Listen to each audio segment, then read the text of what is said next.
Greetings and welcome. We are in Junior English, and we're now going to turn to a couple of texts in your anthology that begin on page 46 and following. The first is called A Journey Through Texas, and then the second is called Boulders Taller Than the Great Tower of Seville. Now, the place we want to start in our notes is with a term that we will call culture contact. So go ahead and write that term down now in your notes. Culture contact. Now, what do we mean when we use that term? We're talking about an experience where a new culture will contact an old culture, an existing culture, and in those early moments, what kinds of interactions can occur? Sometimes positive, sometimes not so positive. Now, when you study American history and American thought, you are inevitably going to bump up against some very difficult, thorny questions. Okay? Let's outline a few of them right now. One of the obvious questions is, what kinds of people arrive in what we today call America? Where did they come from and why? What brought them here? This is a topic about which we'll have more to say. And then two, when they arrived, what was that experience like? Because when they arrived here, there were large numbers of people already living here who, are you ready for this? Had been living here for a long, long time. In other words, they already had a culture. They had language. They had customs and habits. They had religion, and all the other things that would go into an understanding of definition of culture. So you've got this coming together of these two forces. Now the question as to why the first Europeans arrive here will have something to do with this whole discussion about what happens. Let me give you an insight. If, for example, you're arriving here because you're interested in bank, right? In other words, you have some sense that you can make some money by extracting resources out of this place. Well, then immediately you're going to run into a problem, because the resources are, of course, a part of the cultural understanding of the indigenous population, the people who are already living there. How are you going to get those resources and take them back home so you can make money? Well, one way is you'll trade for them, right? So, for example, you'll say, you give me some of these resources and we'll give you something that you want. That's one way to do it. A second way to do it is to just take it. To say, we want what you have. We're not really interested in whether you want to give it to us or not. We'll take care of it by simply taking it from you. And you can see how in the second scenario situation, right, one of the two groups is obviously getting the shorter end of the stick, we might say. Okay? There's a third issue. This one sometimes surprises my students when I mention it. When culture contact happens, especially in our study of America and the American native indigenous peoples, one of the real tragedies is germs. You might want to write that down. Germs. What do I mean by germs? Well, in the time in which we're talking, people die from stepping on a nail. Something today that is simple as, dude, I got a sore throat. I go to the doctor, excuse me, gives me a shot, gives me a pill, whatever. I'm fine. During this time that we're talking, well, you could die from something like that, right? You get sick, you die. When the new cultures meet the indigenous cultures, the new cultures bring with them, are you ready for this? New germs, new diseases, new ways to die. Now this works both ways. So for example, the visitors can pick up a bug that the indigenous peoples had, and they could die. But a lot of times it works the other way, where the visitors have bugs, they have germs that the indigenous peoples have never ever been exposed to, and you can have stories of entire populations dying in a matter of days. So for example, something like smallpox.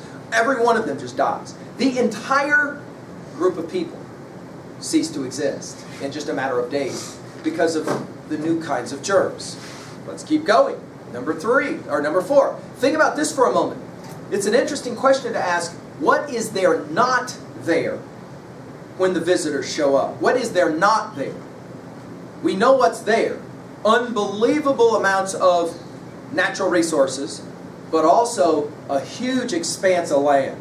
Dude, right now you can get in a car on the Atlantic Ocean and start driving west, and you're going to drive a long time before you hit the border of Texas. And when you hit the border of Texas, guess what?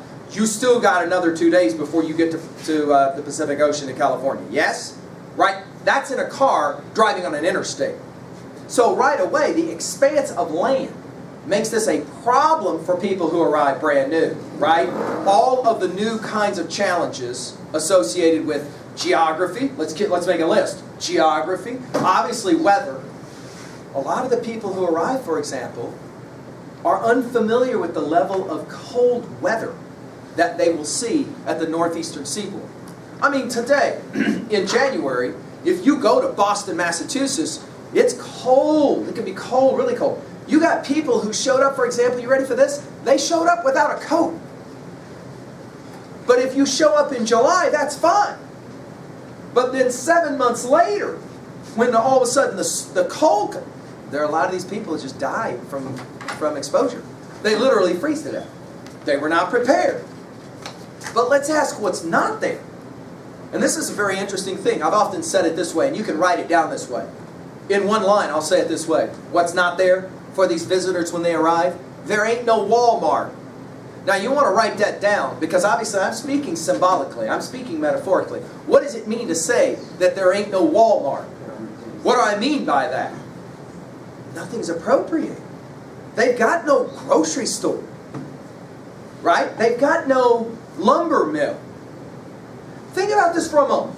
If you're going to arrive in July and you know that a winter is coming, then you obviously are going to have to build some kind of house. Agreed? How are you going to build a house? Well, you got to have what? You got to have wood, you got to have nails, you got to have tools. Well, there's lots of wood, because all up and down the eastern seaboard, there are forests, like unbelievable forests. The only problem is you got to cut them down. Then you got to build the houses, right? How are you going to do all of that without tools?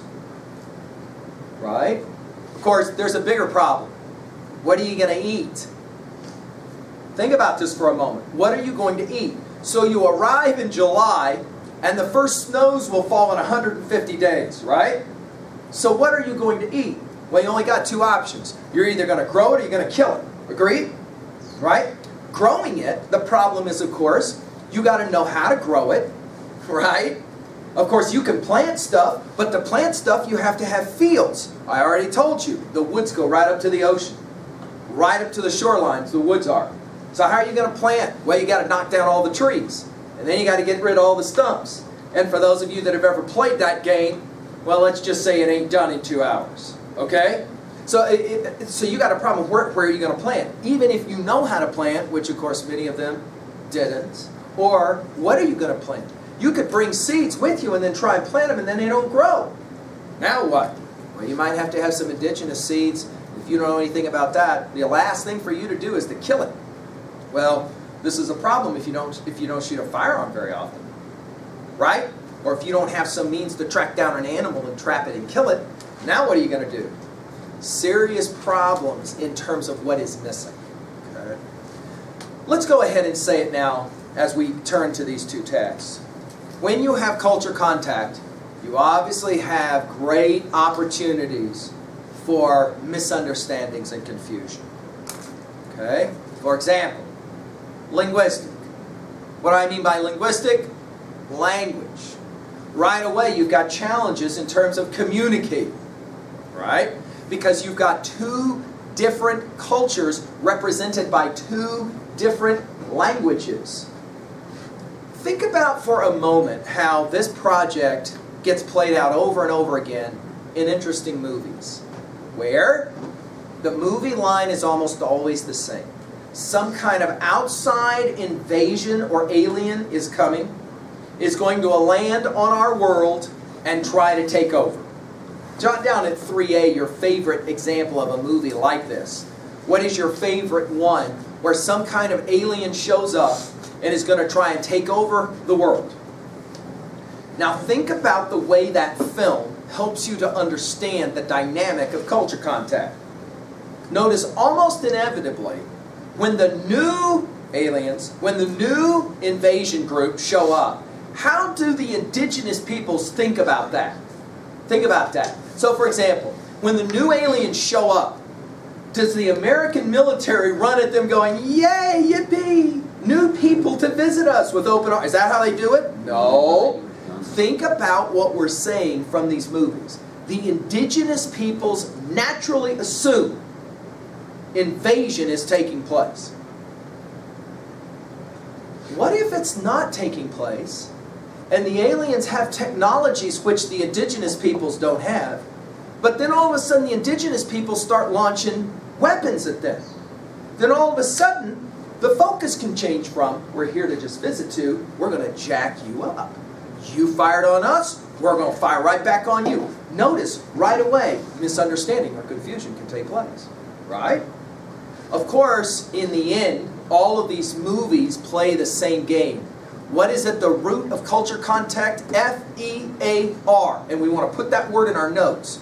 F-E-A-R. Think about how quickly, in all those movies, whether it's Independence Day or, you know, the movie where Los Angeles is attacked, or, you know, these kinds of films go on and on and on, right? Spielberg made War of the Worlds. It doesn't matter. All of them have at the root, when the invasion starts, or they show up, it may not even be an invasion. When the foreigner shows up, there is tremendous fear on the part of the indigenous peoples. Now, let's go ahead and say it out loud. There may be fear on the part of the newcomers as well. Maybe fear. When we look at these texts, we'll get a sense of that there is fear. You get off your boat and you start walking west, and you're stunned. I mean, look at page 47. You got a map there that's going to give you an insight of where Cabeza de Vaca is going to have traveled. Dude, if you just got in your car at Tampa, are you looking at your map on page 47? If you just got in your car right now, and you were to drive from Tampa all the way to Austin and San Antonio, up all the way to El Paso, and then down into Mexico, if you were to do that today in a vehicle, you're talking about weeks of driving, correct? We're not talking about a car. So you can assume that there's going to be uncertainty and fear that will play a role as well by the newcomers. All right, let's go ahead now and turn to our first one, a journey through Texas. The first thing you want to write down is that de Vaca, of course, you can tell by his name, is a Spanish adventurer is what we're going to call him. But the second thing we want to say is that his views were altered through the experience of that journey you just saw on that map. The way he saw the world was radically changed, as you can imagine. He lived with Native Americans. Why is that important? We want to write this down. He lived with a population of people that were forever changed just a few years later. Why? Because there's a lot of culture contact, right? Lots of outsiders start to arrive, and as they arrive, inevitably everything changes about these cultures, these native cultures. One of the things that is precious for us about de Vaca's treatment is that we get a kind of a view of what it might have looked like. Of course, let's go ahead and say it in our notes, though. And anytime we do anthropological study of any type, we're always kind of aware that you can change the very culture you're wanting to study by showing up and studying it, right? So it's difficult for us to say that de Vaca can really give us a true view of what these people, these indigenous peoples look like, but at least he gives us something.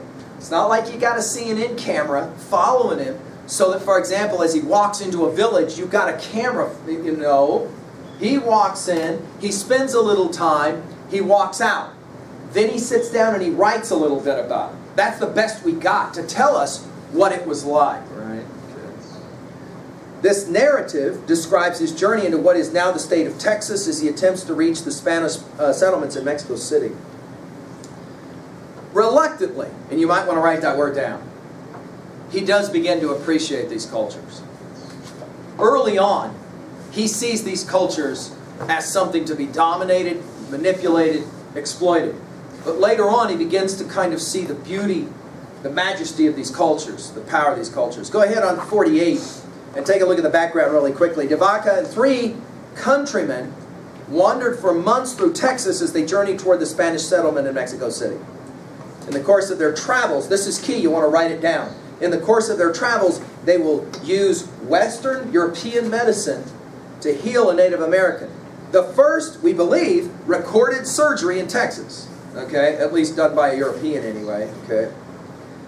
His resulting fame attracted so many followers that Vaca noted in his journal, the number of our companions became so large that we could no longer control them. That's an interesting word, control them, isn't it? In other words, we became popular, lots of people started showing up, and then all of a sudden it got kind of freaky for us because it's only 3 of them, right? So all of a sudden you can have large numbers of people who just want to show up to see what's going on. It kind of maybe freaked them out a little bit, right?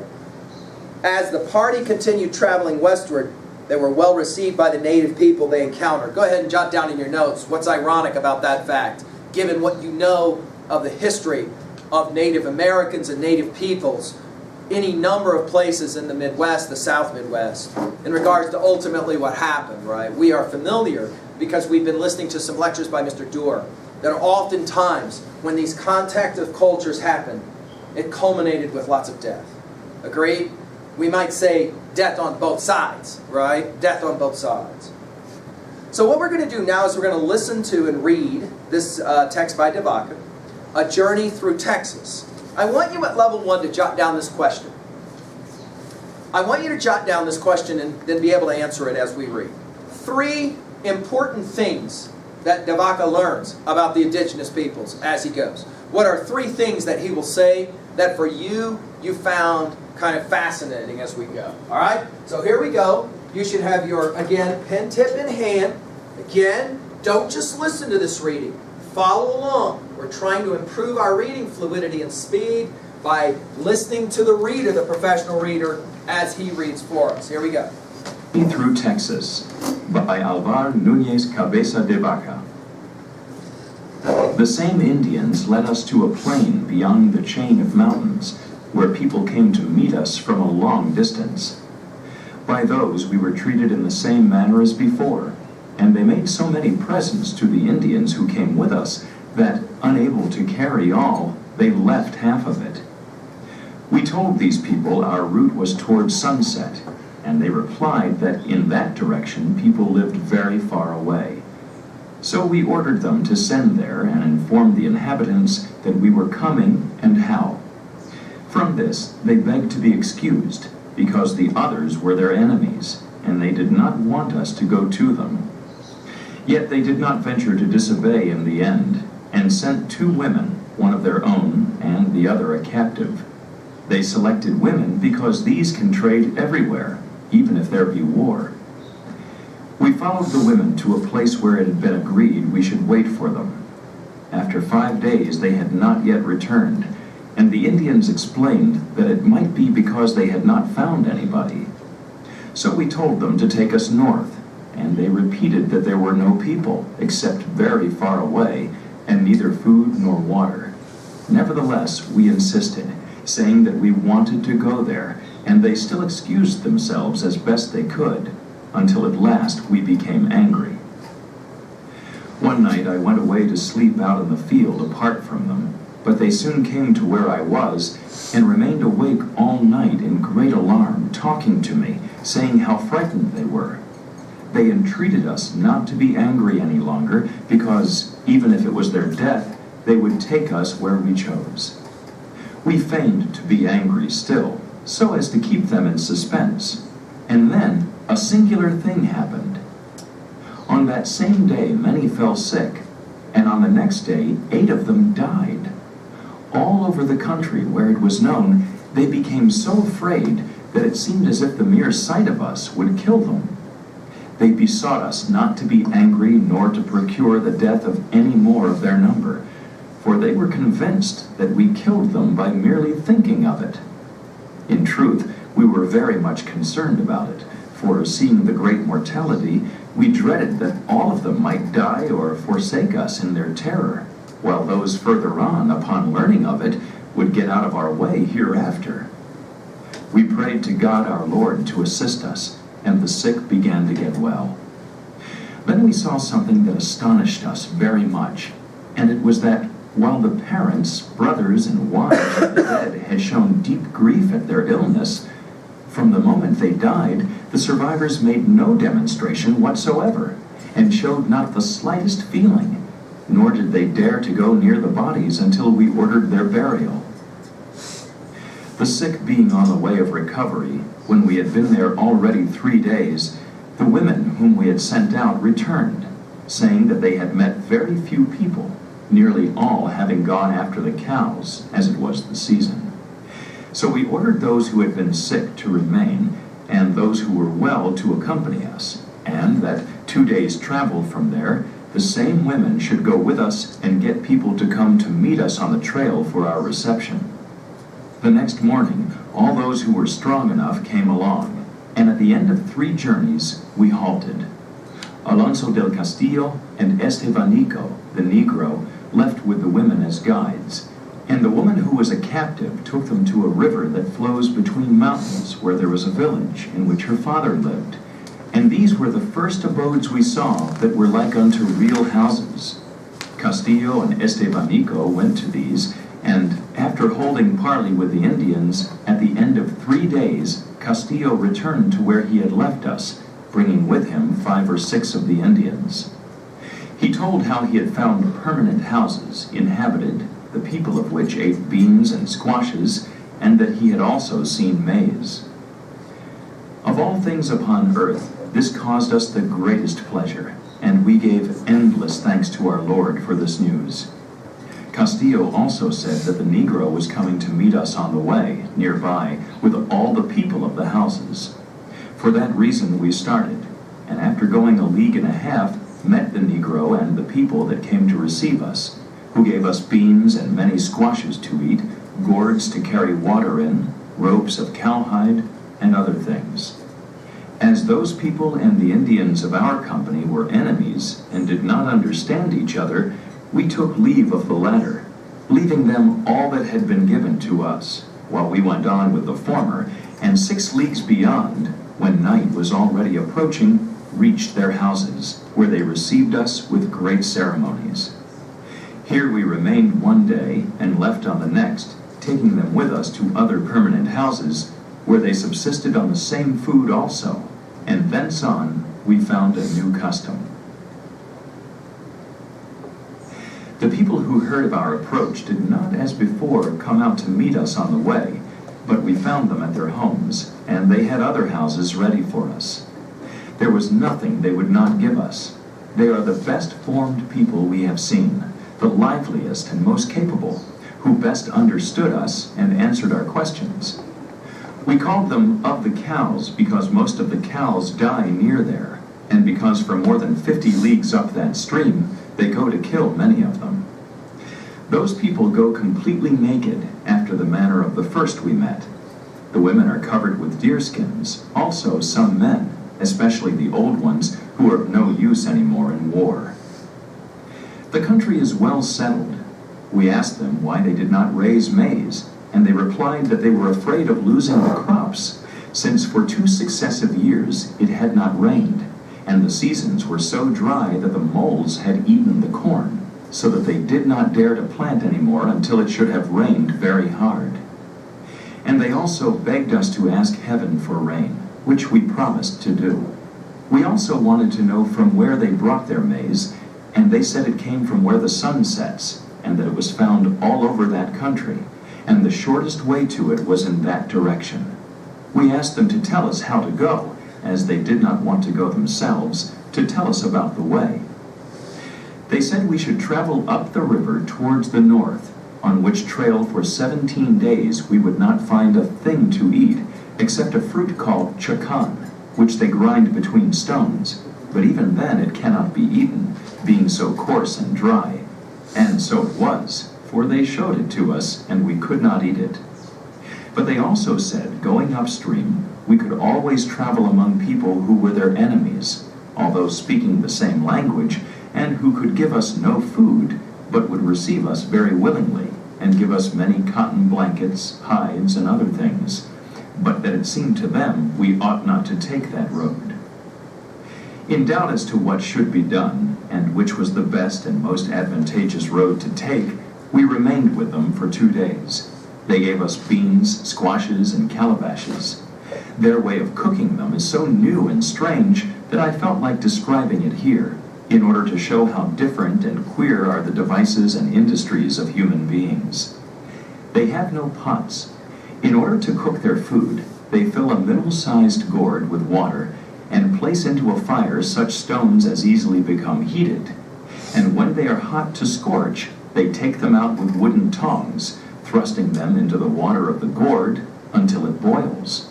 As soon as it boils, they put into it what they want to cook, always taking out the stones as they cool off and throwing in hot ones to keep the water steadily boiling. This is their way of cooking.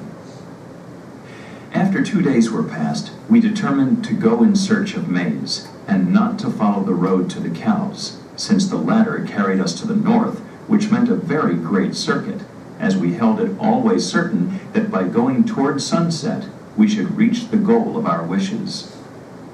So we went on our way and traversed the whole country to the South Sea, and our resolution was not shaken by the fear of great starvation, which the Indians said we should suffer, and indeed suffered, during the first 17 days of travel.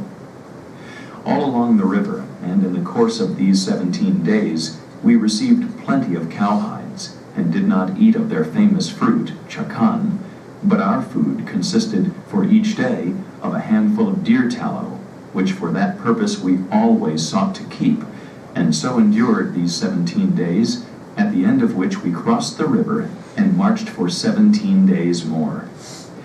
At sunset, on a plain between very high mountains, we met people who for 1/3 of the year eat but powdered straw, and as we went by just at that time, had to eat it also, until at the end of that journey we found some permanent houses with plenty of harvested maize, of which and of its meal they gave us great quantities, also squashes and beans and blankets of cotton. Now what I want to do is I want to ask you at level 1 real quickly to answer now the question that I asked you. What are 3 things that you learn about these indigenous cultures, that Vaca also learned about these indigenous cultures, that clearly kind of surprised him and maybe even surprised you? Notice how much of this cutting treats issues of food, cuisine, both what you can eat, what you can't eat. Did you notice this? And interestingly, how it was made, right? Okay. Notice about this cutting that you have an ambition on the part of Vaca to discover maize, corn. Okay. And he wants to as well continue to travel further west and ultimately south. Again, I told you, one of the interesting questions is why? Why does a culture show up in the first place? Can you guess maybe why Vaca is interested in doing all of this work? Let me guess, he's getting paid large amounts of money to do all... No.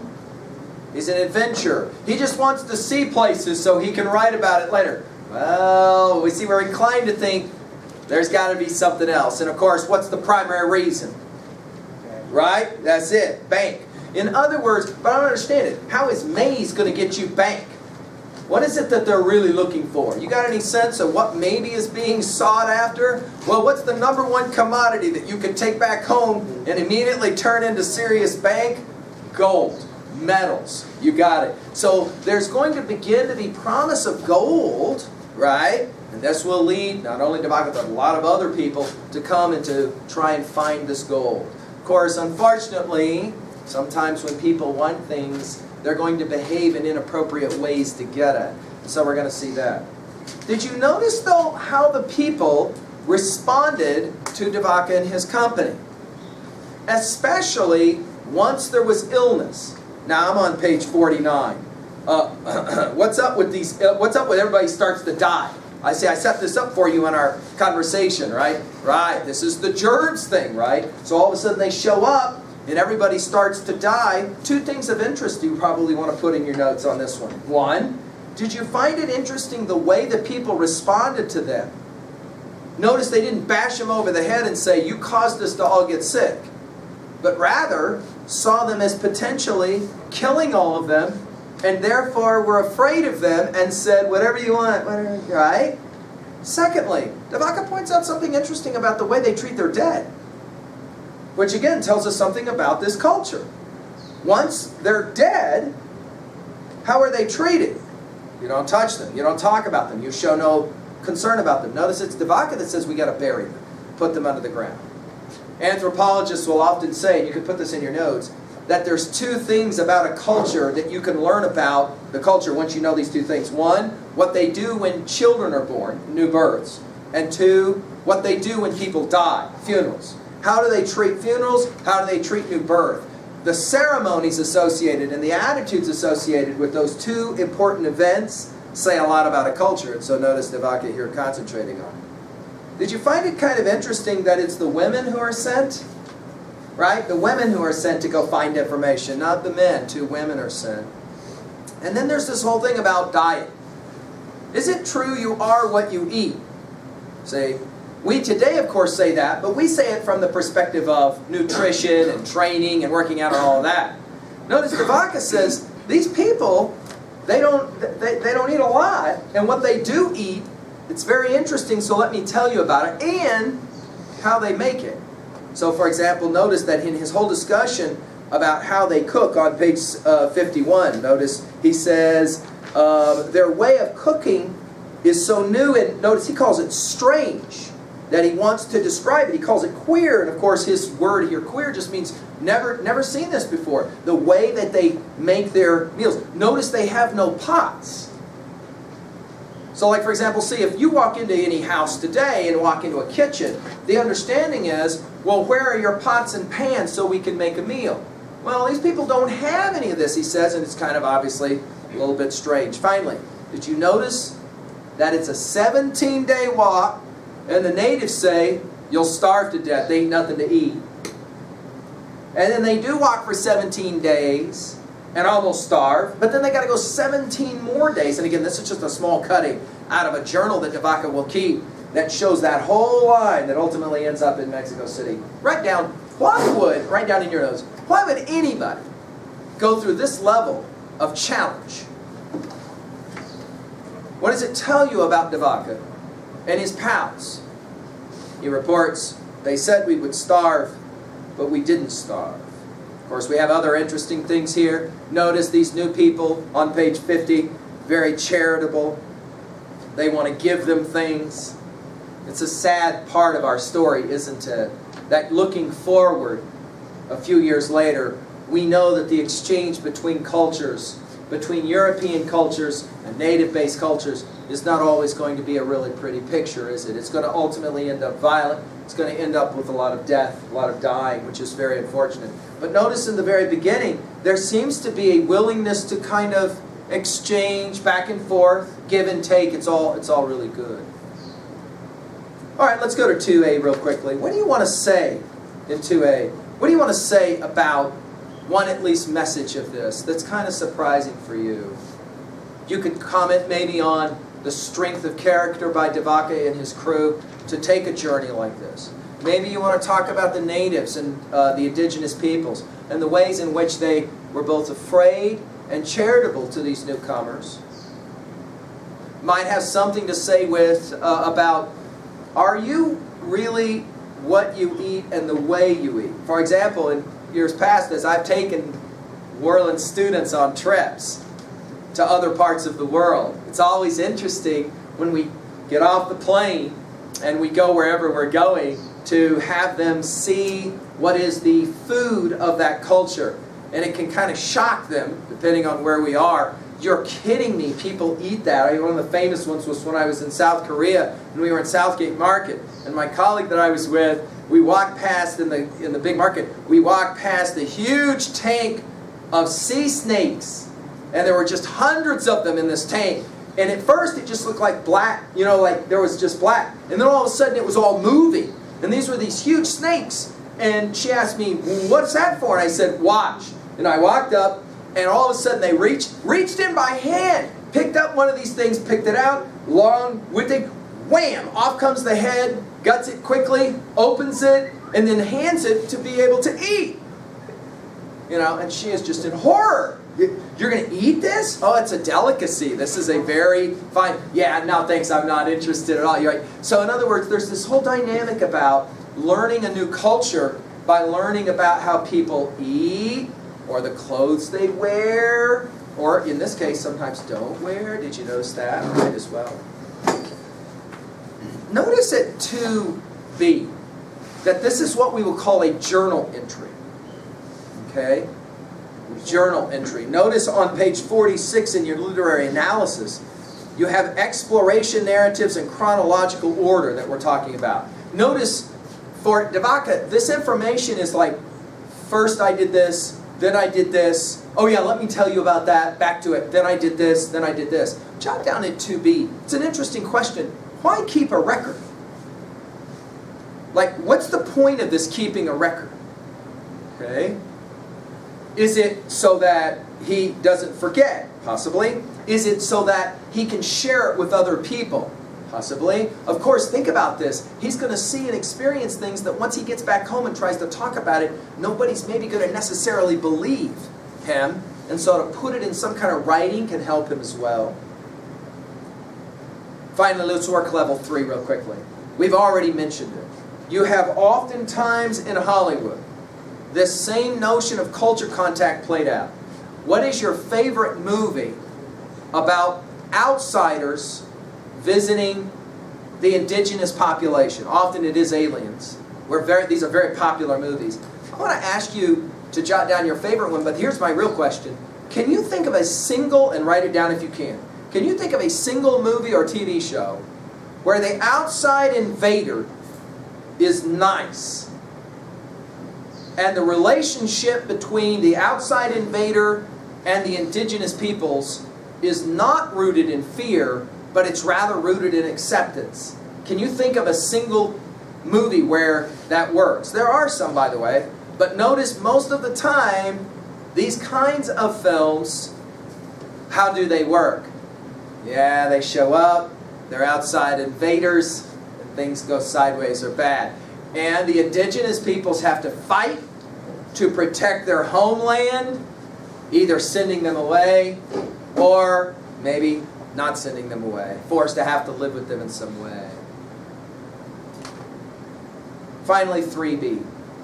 Jot down really quickly for you one way to relate to this text. It might be a time, for example, that you took a long, long drive. 17 days is a long time to be on a journey. Would you agree with me? Can you imagine walking someplace for 17 days through an experience like this? For those of you who have ever traveled out in West Texas, okay, let me just clear it up for you, those of you who don't know. Northern Mexico and southern Texas is just really wretched Badlands desert. Really rough. Hot, not a lot of water, not a lot of tree growth, rough country. This is an interesting question. What's the hardest country you've ever been in? Write it down. What is for you the toughest place you've ever been? The hardest country in terms of just bad lands. We live in a place, of course, where they name it Badlands. But have you been in a place where you maybe were driving through it and thought occurred to you, man, if you had to break down and walk out here, it would be rough. Do you have a place like that you're familiar with? Of course, for some of us, we don't live very far away. I mean, I've had students who, for example, got in on their four-wheelers and went out 25 or 30 miles towards the honeycombs or wherever, and then all of a sudden a machine broke down. And then they had to walk back. Walking a long ways, right? See, this would be a 3B observation as well. What is for you the toughest survival situation you were ever in? Right? Where you had to worry about food and water. Of course, water's a big one, isn't it? Right? Water's a big one. If you don't have water, you don't last for those 17 days. So obviously staying close to rivers is going to be a way to maybe try and do that, right? So there you go, an introduction to the Vaca text, A Journey Through Texas. Thank you.